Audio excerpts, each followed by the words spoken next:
राष्ट्रीय सत्ता national power. आंतरराष्ट्रीय संबंधाच्या अभ्यासात राष्ट्रीय सत्ता ही संकल्पना अत्यंत महत्त्वपूर्ण मानली जाते. आंतरराष्ट्रीय पातळीवर राज्यांचे जे परस्पर संबंध निर्माण होत असतात ते निर्धारित करण्याचं कार्य या राष्ट्रीय सत्तेद्वारे होत असते. राष्ट्रीय सत्ता म्हणजे काय, तर राज्याची शक्ती किंवा राज्याचं सामर्थ्य म्हणजे राष्ट्रीय सत्ता होय. राजकीय सत्तेचं आविष्करण म्हणजे राष्ट्रीय सत्ता होय. राज्याची स्वायत्तता आणि स्वातंत्र्य यांचं रक्षण हे राष्ट्रीय सत्तेद्वारे होत असते. राष्ट्रीय सत्ता ही संकल्पना सार्वत्रिक स्वरूपाची आहे. H.J. मॉर्गनथॉ यांनी असं म्हटलेलं आहे की सत्ता म्हणजे एका व्यक्तीचे अन्य व्यक्तींच्या विचारांवरील आणि कृतीवरील नियंत्रण होय. कुटुंबात कुटुंब प्रमुखाची कुटुंब सदस्यांवर, राजकीय नेत्याची अनुयायांवर, वरिष्ठ अधिकाऱ्याची कनिष्ठ सेवकांवर सत्ता असलेली दिसते. राष्ट्रीय सत्ता म्हणजे राज्याची अशी क्षमता आहे की ज्याद्वारे राज्य आपल्या इच्छेनुसार अन्य राज्यांवर प्रभाव पाडून त्यांचं वर्तन नियंत्रित करण्याचं काम करत असतं. राष्ट्रीय सत्तेचं स्वरूप. राष्ट्रीय सत्ते प्रत्येक राष्ट्र आपल्या सार्वभौमत्वाच्या रक्षणासाठी राष्ट्रीय सत्तेचा वापर करते. आपले उद्दिष्ट साध्य करण्यासाठी किंबहुना आपले हितसंबंध जोपासण्यासाठी प्रत्येक राष्ट्र हे राष्ट्रीय सत्तेचा वापर करत असते. आंतरराष्ट्रीय क्षेत्रात प्रत्येक राष्ट्र आपलं राजकीय वर्चस्व प्रस्थापित करण्यासाठी, आपली पतप्रतिष्ठा दर्जा वाढविण्यासाठी राष्ट्रीय सत्तेचा वापर करत असते. बलाढ्य शक्तिशाली राष्ट्र, उदाहरणार्थ अमेरिका, फ्रान्स, रशिया, चीन यासारखी राष्ट्र ही दुर्बल कमकुवत राष्ट्रांवर दडपण नियंत्रण आणून त्यांना आपल्या इच्छेप्रमाणे कृती करण्यास भाग पडतात. अशी दुर्बल राष्ट्र ही आंतरराष्ट्रीय करार, परिषदा किंबहुना बैठका याद्वारे त्या बड्या राष्ट्रांच्या बाजूने राहतात. बऱ्याचदा शीतयुद्धाच्या काळात 1945 ते 1990 अमेरिका आणि रशिया या दोन बलाढ्य राष्ट्रांच्या नियंत्रणाखाली अनेक दुर्बल आणि लहान राष्ट्र ही आपलं अस्तित्व टिकवून होती. शीतयुद्ध समाप्त झालं, परंतु आज देखील अनेक गरीब दुर्बल राष्ट्र ही बलाढ्य राष्ट्रांच्या नियंत्रणाखाली असलेली दिसून येतील. आर्थिक तांत्रिक स्वरूपाची मदत त्यांना पुरवणं, कर्जपुरवठा करणं, शस्त्रास्त्र पुरवठा करणं आणि त्याद्वारे ही बलाढ्य राष्ट्र दुर्बल राष्ट्रांवर प्रभाव पाडून त्यांच्याकडून आपली उद्दिष्टे साध्य करून घेण्यासाठी आपल्याला हवी असणारी कृती करून घेताना दिसतात. आज देखील आपण बघतो की अमेरिकेची छुपी मदत ही पाकिस्तानला आहे. बऱ्याचदा चीनकडून ही देखील काही मदत ही पाकिस्तानला होत असते. राष्ट्रीय सत्तेचं स्वरूप हे सापेक्ष आणि तुलनात्मक असते. उदाहरणार्थ राष्ट्रीय सत्तेची सापेक्षता म्हणजे राष्ट्रीय सत्तेचा विचार करताना आपल्या शेजारच्या राष्ट्रांच्या सत्तेचाही विचार करावा लागतो. भारताच्या राष्ट्रीय सत्तेचा विचार करताना श्रीलंका, पाकिस्तान, बांगलादेश, नेपाळ, म्यानमार इत्यादी शेजारच्या देशांच्या सुद्धा राष्ट्रीय सत्तेचा विचार करावा लागतो. राष्ट्रीय सत्तेचे घटक, राष्ट्रीय सत्तेची साधने, पद्धती, राजकीय डावपेच, आंतरराष्ट्रीय स्थिती ह्या सगळ्याचा परिणाम हा राष्ट्रीय सत्तेच्या परिवर्तन याच्यावरती होत असतो. शीतयुद्धाच्या काळातील आंतरराष्ट्रीय राजकारणातील राष्ट्रीय सत्तेचे स्वरूप हे शीतयुद्ध समाप्त झाल्यानंतर पूर्णपणे बदलून गेलं. राष्ट्रीय सत्तेद्वारे प्रत्येक राष्ट्र आपले वर्चस्व, प्रभुत्व वाढविण्याचा प्रयत्न करत असते. राष्ट्रीय सत्तेच्या व्याख्या अनेक विचारवंतांनी केलेल्या आहेत. पहिली व्याख्या H.J. मॉर्गनथॉ यांनी केलेली आहे. राष्ट्रीय सत्ता म्हणजे राज्याची अशी क्षमता की ज्याद्वारे राज्य स्वतःच्या इच्छेनुसार इतर राज्याचे वर्तन नियंत्रित करते आणि त्यांच्याकडून स्वतःच्या राष्ट्रीय हितसंबंधांना अनुकूल असे कार्य घडवून घेते किंवा करवून घेते. मॉर्गनथॉ यांच्या मतानुसार राष्ट्रीय सत्ता म्हणजे राज्याची अशी क्षमता आहे की या क्षमतेचा वापर करून ते राज्य इतर राज्यांचं वर्तन देखील नियंत्रित करतं आणि त्या राष्ट्राला जे हवं आहे ते त्या राष्ट्राकडून करवून घेत असतं. म्हणजे राष्ट्रीय सत्ता ही राष्ट्रीय शक्ती आहे. दुसरी व्याख्या आहे पेडलफोर्ड आणि लिंकन यांची. राष्ट्रीय शक्ती किंवा सत्ता म्हणजे असे सामर्थ्य की जे भौगोलिक, आर्थिक, राजकीय, लष्करी, भौतिक, मानसिक आणि नैतिक घटकांपासून निर्माण होतं आणि जे राष्ट्रीय हिताच्या संवर्धनासाठी, उद्दिष्ट साध्य करण्यासाठी उपयुक्त ठरतं. पेडलफोर्ड आणि लिंकन यांनी या व्याख्येद्वारे राष्ट्रीय सत्तेच्या घटकांचा उल्लेख केलेला आहे. भौगोलिक घटक, आर्थिक घटक, राजकीय घटक, लष्करी, भौतिक, मानसिक, नैतिक म्हणजेच नेतृत्व आणि विचारधारा यासारख्या घटकांचा परिणाम हा राष्ट्रसत्तेवर होत असतो आणि या घटकांचा वापर करून राष्ट्र हितसंवर्धन आणि त्याची उद्दिष्टे साध्य करत असतं. तिसरी व्याख्या आहे F.K. ऑर्गेन्स्की यांची. राष्ट्रीय शक्ती म्हणजे आपले हितसंबंध संवर्धित करण्याच्या दृष्टीने दुसऱ्या राष्ट्राचे व्यवहार आपल्या इच्छेप्रमाणे करण्याची जी कुवत असते, जी क्षमता असते, तिला राष्ट्रीय सत्ता असे म्हणतात. बऱ्याचदा राष्ट्रीय सत्तेचा किंवा राष्ट्रशक्तीचा वापर हा आपल्या देशाचं भवितव्य निर्धारित करणं, आपल्या देशाची स्वायत्तता टिकून ठेवणं, आपल्या राष्ट्राचं हित संवर्धित करणं याच्यासाठी सुद्धा केला जातो आणि त्याचबरोबरीनं इतर राष्ट्रांवर नियंत्रण प्रस्थापित करणं किंबहुना त्यांच्याकडून आपल्या मतानुसार व्यवहार करून घेणं याच्यासाठी सुद्धा राष्ट्रसत्तेचा वापर केला जाऊ शकतो. यानंतरची चौथी व्याख्या सांगता येईल हॅरॉल्ड लॉसवेल यांची. निर्णय निर्धारण प्रक्रियेतील सहभाग म्हणजे सत्ता होय. राजकीय प्रक्रिया सत्तेचं प्रकटीकरण होत असतं. म्हणजेच आंतरराष्ट्रीय वर्तुळामध्ये निर्णय घेत असताना राष्ट्रांचा विचार केला जातो, ज्या राष्ट्राचा विचार केला जातो त्याची राष्ट्रीय सत्ताही प्रभावी असते. म्हणजेच राजकीय प्रक्रियेमध्ये सत्तेचं प्रकटीकरण हे होत असतं. या 4 व्याख्यांचा परामर्श घेतला असता आपल्याला असं म्हणता येईल की राष्ट्रीय सत्ता म्हणजे त्या राज्याची शक्ती होय की राज्याच्या स्वायत्ततेचे आणि सार्वभौमत्वाचे रक्षण करणे हे राष्ट्रीय सत्तेचं प्रमुख कार्य आहे. राष्ट्रीय सत्ता ही सार्वत्रिक आणि अनुभवजन्य आहे. राष्ट्रहित साधणं हे राष्ट्राचं उद्दिष्ट असून ते साध्य करण्यासाठी राष्ट्रशक्तीचा वापर हा स्थळ काळ स्थितीचा विचार करून केला जातो. यानंतर राष्ट्रीय सत्तेचे घटक कोणकोणते आहेत हे पाहणं महत्त्वाचं आहे. Elements of national power. राष्ट्रीय सत्ता ज्या घटकांच्या आधारावर निर्धारित होत असते त्यांना राष्ट्रीय सत्तेचे घटक असे संबोधण्यात येते. राष्ट्र सामर्थ्यशाली शक्तिशाली व्हायचं असेल तर त्याच्यासाठी वेगवेगळे घटक कारणीभूत ठरतात.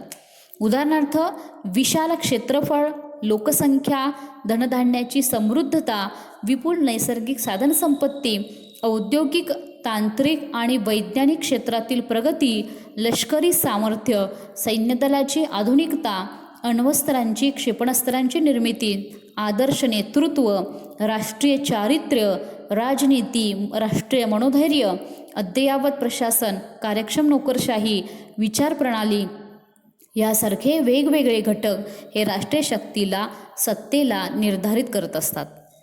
अनेक विचारवंतांनी राष्ट्रीय सत्तेच्या घटकांचं वर्गीकरण करण्याचा प्रयत्न केलेला आहे. यापैकी H.J. मॉर्गेन्थॉ यांनी राष्ट्रीय सत्तेचं वर्गीकरण हे 2 प्रकारांमध्ये केलं आहे. एक स्थायी घटक आणि दुसरा अस्थायी घटक. या 2 प्रकारात मॉर्गेन्थॉ यांनी भूगोल, प्राकृतिक साधन, औद्योगिक क्षमता, जनसंख्या, सैन्यदल, राष्ट्रीय चारित्र्य, राष्ट्रीय मनोबल, राजनय शासन पद्धती इत्यादी 9 घटकांचा समावेश त्यांनी केलेला आहे. राष्ट्रीय सत्तेचा सगळ्यात महत्त्वपूर्ण आणि पहिला घटक आहे तो म्हणजे भौगोलिक स्थिती. राष्ट्रीय सत्तेचे किंवा शक्तीचे निर्धारण करताना भौगोलिक स्थितीला अतिशय महत्त्वपूर्ण स्थान आहे. प्रत्येक राष्ट्राची परराष्ट्र नीती त्या राष्ट्राच्या भौगोलिक स्थितीवर अवलंबून असते असे नेपोलियन बोनापार्ट यांनी म्हटलेलं आहे. हॅल्फोर्ड मॅकिंडर यांनी असं म्हटलं की भौगोलिक स्थिती हा राष्ट्रसत्तेचा एक महत्त्वपूर्ण घटक आहे. या भौगोलिक स्थितीमध्ये नेमकं काय येतं तर राज्याचं क्षेत्रफळ, जलवायू, स्थलाकृती, अवस्थिती या घटकानुसार राष्ट्रसत्तेची निर्मिती होत असते. किंबहुना एखाद्या राष्ट्राची विदेश नीती जरी निर्धारित करावायची असेल तरी देखील भौगोलिक घटक हा महत्त्वपूर्ण ठरतो. पेडलफोर्ड आणि लिंकन असं म्हणतात की राज्याच्या राजकारणावर सर्वात अधिक परिणाम करणाऱ्या घटकांपैकी भौगोलिक घटक हा अधिक महत्त्वपूर्ण आहे. भूराज्यशास्त्रज्ञांच्या मते आंतरराष्ट्रीय राजकारण, राष्ट्रीय हित आणि विदेश नीती यांचं मूल्यमापन करताना भूराज्यशास्त्र महत्त्वाचं आहे. भौगोलिक स्थितीमध्ये भौगोलिक घटकांमध्ये पहिला घटक आहे तो म्हणजे नकाशे किंवा मॅप्स. आंतरराष्ट्रीय संबंधाचा विचार करताना राज्यांचे जागतिक भूमीवरील स्थान निश्चित करण्यासाठी आणि त्यांच्यातील भौगोलिक संबंध पडताळून पाहण्यासाठी नकाशांची आवश्यकता असते. नकाशे अभ्यासले असता आपल्याला त्या राज्याचं निश्चितपणे स्थान कळतं. त्याच्या सीमेजवळ कोणकोणती राज्य आहेत, त्या राष्ट्रामध्ये एकंदरीत लोकसंख्येचं प्रमाण कसं आहे, नैसर्गिक संपत्ती किती आहे, प्राकृतिक साधनं कोणती उपलब्ध आहेत, याचा तुलनात्मक अभ्यास, त्याचबरोबरीनं राज्यांचे परस्पर संबंध, विदेश नीतीचं स्वरूप याद्वारे समजून येऊ शकतं. आधुनिक काळामध्ये नकाशामध्ये फेरबदल करण्याचे प्रकार हे वाढलेले आहेत. अन्य देशांच्या प्रदेशांवर आपला ताबा प्रस्थापित करणं, कब्जा दाखविणं असे प्रकार वाढले आहेत. त्यामुळे सत्ता संघर्ष उद्भवू लागलेला आहे. उदाहरणार्थ भारत पाकिस्तान, भारत चीन रशिया यांच्यामध्ये नकाशात फेरबदल करून एकमेकांच्या ताबारेषेवर आक्रमण करण्याचा प्रयत्न केल्यामुळं सत्ता संघर्ष हे वाढलेले आहेत. यानंतर दुसरा घटक आहे भौगोलिक, तो म्हणजे क्षेत्रफळ किंवा आकार. सामान्यतः राज्याचा आकार किंवा क्षेत्रफळ जर विस्तृत असेल, मोठं असेल, तर ते राष्ट्र सामर्थ्यशाली मानलं जातं. राज्यावर आण्विक अस्त्रांचा परकीय हल्ला झाला तरी तो हल्ला काही थोड्या प्रदेशावर होतो. राज्य जर विस्तीर्ण असतील तर बाकीचा भाग हा सुरक्षित राहतो. परंतु राज्याचे क्षेत्रफळ जर लहान असेल तर ते राज्य परकीय आक्रमणामुळं जिंकलं जातं. लगेचच त्याच्यावरती ताबा प्रस्थापित करता येऊ शकतो. म्हणजे लहान राज्यापेक्षा मोठ्या राज्यांची प्रतिकारक क्षमता ही अधिक असते. उदाहरणार्थ अमेरिका, भारत, कॅनडा, चीन, ऑस्ट्रेलिया ही राष्ट्र क्षेत्रफळानं मोठी आहेत, त्यामुळे त्यांच्या राष्ट्रीय सत्तेची क्षमता देखील अधिक आहे. याउलट भूतान, नेपाळ, स्वीडन असे काही देश जे आकाराने अतिशय लहान आहेत, त्यामुळे ते महासत्ता बनू शकणार नाहीत. तरी पण या संदर्भामध्ये, राष्ट्रीय सत्ता संदर्भामध्ये भौगोलिक घटकात क्षेत्रफळाचा विचार केला तर हा निष्कर्ष काढणं योग्य वाटत नाही. कारण जरी आकारानं लहान असलेली काही राष्ट्र असली तरी देखील त्यांनी आंतरराष्ट्रीय क्षेत्रामध्ये आपला एक दबदबा आणि आपलं नाव प्रस्थापित केलेलं आहे. उदाहरणार्थ इंग्लंडसारखं राष्ट्र हे क्षेत्रफळानं अतिशय लहान आहे, तरीही त्यानं जगावर साम्राज्य प्रस्थापित केलं होतं. जुलियस सीझर, दुसरा फिलिप, नेपोलियन, हिटलर यांना इंग्लंडला पराभूतसुद्धा करता आलं नाही. वास्तविक जपान हे आकाराने अतिशय लहान आहे, तरी देखील त्यांनी आपलं नाविक सामर्थ्य वाढवलेलं आहे. आणि रशिया, चीनसारख्या बलाढ्य राष्ट्रांना प्रतिकार करण्यामध्ये जपाननं यश प्रस्थापित केलेलं आहे. आकाराच्या दृष्टीनं रशिया हा अमेरिकेपेक्षा 2.5 पटीनं मोठा देश आहे. नेपोलियन आणि हिटलर यांना रशियाकडून पराभव स्वीकारावा लागला होता. ते दुसऱ्या महायुद्धात रशिया आणि दोस्त राष्ट्रांनी रशियाच्या भूमीमध्ये जर्मनीचा पराभव केला होता. म्हणजेच अमेरिकेला आंतरराष्ट्रीय क्षेत्रात महासत्ता म्हणून जे स्थान प्राप्त झालेलं आहे त्याचं मुख्य कारण म्हणजे पूर्वेकडून युरोपपासून आणि पश्चिमेकडून आशियापासून शेकडो मैल दूर आहे अमेरिका. आणि त्यामुळं युरोपच्या संघर्ष, अमेरिकन वसाहती ज्या आहेत त्या युरोपच्या संघर्षापासून प्रत्येक वर्ष दूर राहिल्या. त्यामुळं अमेरिकेची सर्वच क्षेत्रामध्ये उल्लेखनीय अशी प्रगती झाली आहे. आज जगात रशिया, कॅनडा, अमेरिका, चीन, Brazil, Australia, Bharat, Argentina, Kazakhstan, Sudan ही राष्ट्र जी क्षेत्रफळानं मोठी आहेत, त्यामध्ये भारत हा 7व्या क्रमांकाचा देश आहे. आशिया खंडाच्या दक्षिणेकडील विभागात भारत एक उपखंड आहे आणि त्याच्या दक्षिणेला हिंदी महासागर आहे. सागरी सामर्थ्याचा जर विचार केला तर भारताचे हे भौगोलिक स्थान खूप महत्त्वाचे आणि मोक्याचे आहे. भारताने आपले नाविक सामर्थ्य या दृष्टीनं वाढवणं गरजेचं आहे. कारण जगातले सगळ्यात महत्त्वपूर्ण असे सागरी आणि हवाई वाहतुकीचे मार्ग हिंदी महासागरातून आणि भारतीय उपखंडातून गेलेले दिसतात. विशिष्ट राजकीय परिस्थितीमध्ये आंतरराष्ट्रीय संघर्षाबाबत भारताला निर्णायक महत्त्व प्राप्त होईल असं वाटतं. त्यामुळंच हॉलपोर्ट जे मॅकिंटर यांनी 1904 साली लंडन येथे झालेल्या परिषदेत सादर केलेल्या शोधनिबंधात असं म्हटलं होतं की भारत हा पृथ्वीवरील मोठा नैसर्गिक किल्ला आहे. यानंतर तिसरा घटक आहे हवामान, क्लायमेट. हवामानाचा परिणाम राष्ट्रीय शक्तीवर होत असतो. ज्या देशात हवामान समशीतोष्ण असते तो देश आपली प्रगती अधिक करू शकतो. अतिउष्ण किंवा अतिथंड प्रदेशातील लोक हे निरुत्साही असतात, आळशी असतात. ते फार काळ काम करू शकत नाहीत. थोडंसं काम केलं तरी ते थकू शकतात. सहारासारख्या वाळवंटी प्रदेशातील लोक हे काम करताना काम फार वेळ करू शकत नाहीत. इंग्लंडचं हवामान त्या दृष्टीनं आल्हाददायक आहे. त्यामुळे तेथील लोक हे उत्साही, उद्योगी, कार्यक्षम आहेत. अतिवृष्टी किंवा दुष्काळ यांचा परिणाम राष्ट्रशक्तीवर होत असतो. England, America, France, Russia, Germany यासारख्या देशांमध्ये हवामान हे पाऊसपाणी उत्तम आहे आणि त्यामुळं तेथील लोकांची सर्वांगीण प्रगती झालेली आहे.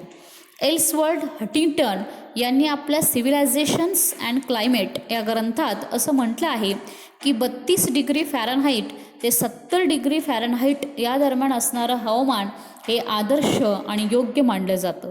असं हवामान हे पश्चिम युरोपीय राष्ट्रांमध्ये आढळते. त्यामुळे तेथील लोक हे उत्साही, कार्यक्षम आणि उद्योगी असतात. त्यामुळेच त्यांच्या राष्ट्रीय उत्पन्नामध्ये वाढ झालेली दिसून येईल. म्हणजेच हवामान हा भौगोलिक घटक राष्ट्रीय सत्तेवर दूरगामी परिणाम करू शकतो. यानंतरचा घटक आहे तो म्हणजे स्थिती किंवा स्थान, ज्याला लोकेशन असं म्हणतात. जगाच्या कोणत्या भूभागात देश वसलेला आहे यावरून त्या देशाचं स्थान आणि स्थिती निश्चित होत असते. स्थिती किंवा स्थान यावरून त्या देशाची राष्ट्रीय सत्ता निश्चित होते. देशाची स्थिती आणि स्थान यावरून त्या देशाची परराष्ट्र नीती आणि त्या अनुषंगाने कृती ही ठरत असते. ग्रेट ब्रिटन, जपान यासारखी राष्ट्र ही समुद्र बेटांमध्ये वसलेली आहेत. त्यामुळं सामुद्रिक धुनीचा लाभ त्यांना घेता येतो. त्यांनी आपले नाविक सामर्थ्य वाढवलेले आहे. आपल्या राष्ट्रीय शक्तीद्वारे जगाला प्रभुत्व दाखवून दिलेले आहे. अमेरिका हे राष्ट्रसुद्धा अटलांटिक महासागरामुळं युरोप खंडापासून आणि युरोपच्या संघर्षापासून कित्येक वर्ष दूर राहिल्यामुळं आपल्या राष्ट्रीय सत्तेद्वारे आंतरराष्ट्रीय क्षेत्रात महासत्ता म्हणून प्रभुत्व गाजवू शकले. मुंबई, सिंगापूर, हाँगकाँग, माल्टा, एडन यासारख्या समुद्राने वेढलेल्या शहरांचा आर्थिक विकास झालेला आहे. मुंबई ही आपल्या भारताची आर्थिक राजधानी मानली जाते. थोडक्यात स्थिती किंवा स्थान या घटकाद्वारे राष्ट्राची शक्ती किंवा सामर्थ्य हे वाढवलं जाऊ शकतं. यानंतरचा घटक आहे तो म्हणजे स्थलाकृती किंवा टोपोग्राफी. स्थलाकृती हा राष्ट्रीय सत्ता निर्धारित करणारा महत्त्वपूर्ण घटक आहे. नैसर्गिक सीमा, समुद्रकिनारा, गोड्या पाण्याच्या नद्या, सरोवरे, जंगले, उत्तम हवामान, पाऊस इत्यादी बाबींचा स्थलाकृतीमध्ये समावेश होतो. मोठमोठ्या पर्वतराजीमुळे राज्याचं रक्षण होतं. सामुद्रिक धुनीमुळे मोठी बंदरे, मोठ्या नदीप्रवाहामुळे सुलभ जलवाहतूक, उत्तम हवामान, पाणी पुरवठा यामुळे कृषी उत्पादनात वाढ होऊन आर्थिक प्रगती होते आणि त्यामुळं आर्थिक व सांस्कृतिक विकास होतो. घनदाट जंगलामुळं व्हिएतनामी सैन्याला सुद्धा गनिमी युद्ध जिंकता आलं. अफगाणिस्तानातील टोरा बोरा या ठिकाणी डोंगराळ प्रदेशामुळं तालिबानी लढवय्ये सुरक्षित राहिले आणि त्यामुळं अमेरिकेच्या हल्ल्याला त्यांना प्रत्युत्तर देता आलं. साऱ्या जगाची, विशेषतः अमेरिकेची झोप उडविणाऱ्या, असुरक्षितता निर्माण करणाऱ्या ओसामा बिन लादेनसारख्या अतिरेक्याला सुद्धा अफगाणिस्तान, पाकिस्तान या ठिकाणचा डोंगराळ दुर्दम्य प्रदेश हा सुरक्षिततेच्या दृष्टीनं अनेक वर्ष सोयीचा ठरला होता. विस्तृत समुद्रकिनारा लाभल्यामुळं अनेक राष्ट्रांच्या मध्ये मोठमोठी बंदरं निर्माण करण्यात आलेली आहेत आणि त्याद्वारे जागतिक व्यापार करून ही राष्ट्र आर्थिकदृष्ट्या प्रगत ठरलेली आहेत. आधुनिक काळात वाहतुकीची अद्ययावत आणि जलसाधनं उपलब्ध झाल्यामुळं औद्योगिक प्रगती करणारी राष्ट्र, उदाहरणार्थ अमेरिका, चीन आणि युरोपियन राष्ट्र जागतिक बाजारपेठांमधून व्यापार करून आपली आर्थिक प्रगती करून घेत आहेत. मुंबई बंदर ही भारताची आर्थिक राजधानी मानली जाते.